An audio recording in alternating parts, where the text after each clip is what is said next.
Welcome to the CX350 camcorder quick guide. So let's start off by turning it on. This is how you power it up. You just got to push in this little gray button and pull this down. And the single line means it's on. And then your lens hood cap, you can open it here. It already is opened. And the first thing we're going to talk about is focusing, because it's the most important thing that you're going to do. Because if you have a soft out of focus image, it ruins everything and we can't use your shots. So the big ring is always the focus ring, and it's the front one on most of our cameras. So if you really need help, so we're going to keep it on manual focus because you need to be able to control what you're focusing on, whether it's near or far.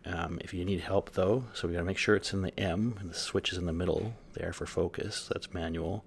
Autofocus, it'll just be randomly focusing on all sorts of stuff that you don't want it to focus on, so we leave it on manual and you choose.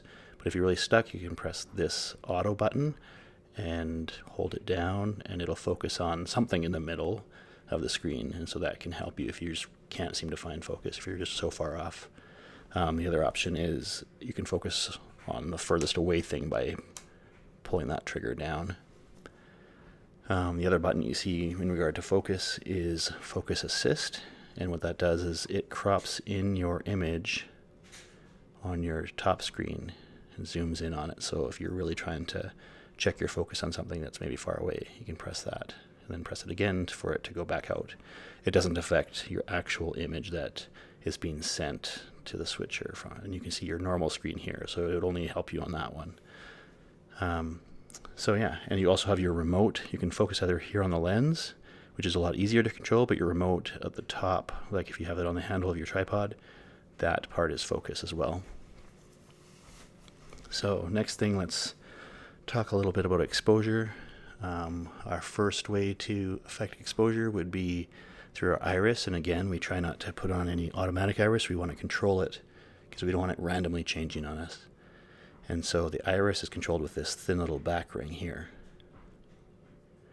And so if you pull it all the way down, it will be wide open. And you can see right there, it says open. You can see that if I start moving it up, it'll start closing down and getting darker and darker and darker. So for the most part, we want to always check to make sure it says it's open, because that'll give us the most amount of light to work with and the shallowest depth of field, which on these cameras, we probably want to get as shallow as possible just so it doesn't look like everything's in focus all the time and people can be distracted by the things that you don't want to be showing them. So after that, so we might do fine tuning with this iris, but for the most part we want to keep it open.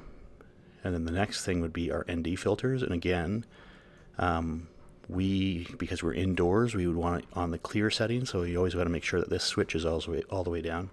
But you can see what it does. It slides in different amounts of ND. You can see out the window there, maybe in the background, that it's helpful for outdoor stuff.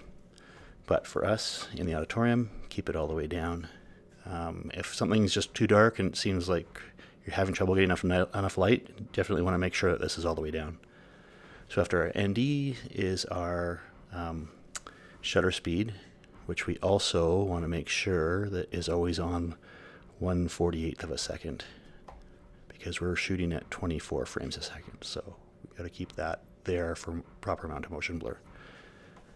So again, we don't mess with that, but you might want to see if we ever press the shutter button, it's going to go to an automatic shutter and we lost control. So we don't want that doing random things as well. So you got to make sure that you're showing 1/48th of a second on your little screen there. And so really the main thing that we have to control our light is in the auditorium is these little switches here. The front little toggle, we have L, low, medium, and high as you go down. So we have 3 decibels of gain here. And if we go to the middle one, we have 6 decibels. And if we go to high, we have 9. We might play with those numbers because we can adjust what those presets will be, but that should give you some decent increments for switching up and down. So if you need more light, we're going to switch down on this. That's how you will add more light. And if we're so close on one of these switches and we just need to get a little bit darker, then we might start to close up our aperture slightly. But we want to generally start with it wide open and work from there. So that's the exposure. Some other things that would be worth knowing about on here. So we've talked about focus and exposure. You also have your zoom ring here in the middle. So we're zooming in and out. And we have a little button that will give us an extended zoom. I don't know if you can see the little letter I there. So all that does is just give us a little bit of extra zoom on all the way zoomed in without sacrificing any resolution. And that is activated by, I programmed it to this button here. So if you don't have the letter I in front of your distance, then try pressing the button. Just gives you a little bit extra zoom range right there. As far as other tools, a really handy one will be the OIS. And so we'll generally program it to be appropriate settings, because it has to be you have to go to the menu to actually set them to the right things exactly. But so that when you're handheld, you'd want it on, and there should be a little hand symbol that shows up in the top right corner, right up there. It looks like a little shaky hand when it's on, and then you press it again and it'll turn it off. So when you're on your tripod, typically we will have it off, because otherwise the panning and tilting that you're doing on the tripod, the image stabilizer will try to fight against it, and it'll keep it still, and then it'll kind of jerk into place when it goes to its limit. So we want smooth panning and tilting, so we generally have that off, but then when we go handheld, we would turn that on. One more thing that we want to make sure we know about is the white balance preset. So we will keep it normally on B. We will do a custom white balance and program it to B, which is the toggle switch all the way up. Okay, let's just run through quickly this type of stuff that you'll see on the screen here. The top left is your resolution. That's 4K 16:9 is 2160. Frame rate is 23.98 frames a second, and we have a codec there that we would record in if we were recording in the camera. If we look over on the right side, we kind of see a battery level, and this is currently being fed from the V-mount battery. But if I press the image stabilizer button, the OIS button, you see the shaky hand comes on. That means that it's turned on, and it turned off is like that. So if you're on a tripod, generally you should have that off. And if you're going handheld, you make sure you see that hand. You have, that's just telling you what the wheel is controlling right now on the side, kind of right behind the menu button. If we were just to roll it up and down, it would be affecting our shutter speed.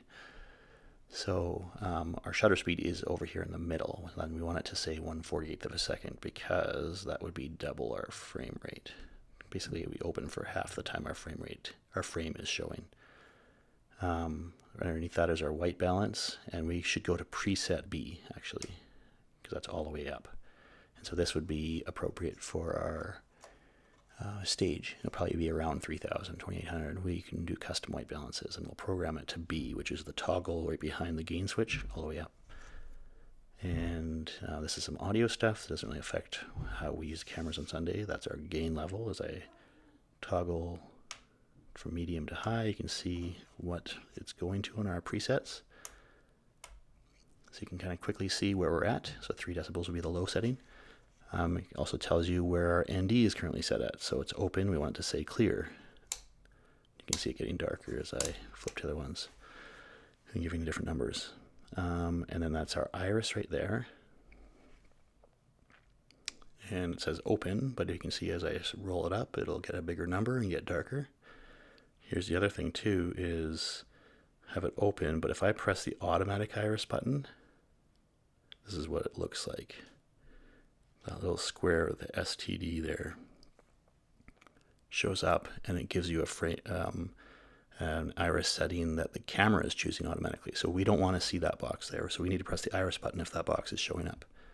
But just as an example, you can see how as I turn up the gain, it'll compensate. And it'll close the iris more and more as I add more light with the gain. So we want control, so we don't want those automatic settings interfering with our control. And then we typically want to open it up to start with. And then you can see here the letter I there is on when I have kind of my extended zoom capabilities on. So if you need a little bit more reach and that's not on, then press your custom button number 4, which is labeled A iris level, because we don't use automatic iris, so I've reprogrammed it to be that extended zoom button. Yeah, so that should be it for the types of things you should see. So it should look something like this, and if anything doesn't look like that, yeah, make sure it does. So there you go. Thanks for watching, and make sure you check out the quick guides for the GH5 and the EVO 1 as well. And if you need a bit more of a refresher on how exposure for video works, what we're talking about with shutter speeds and ND filters, make sure you watch the exposure for video video as well. All right, thanks.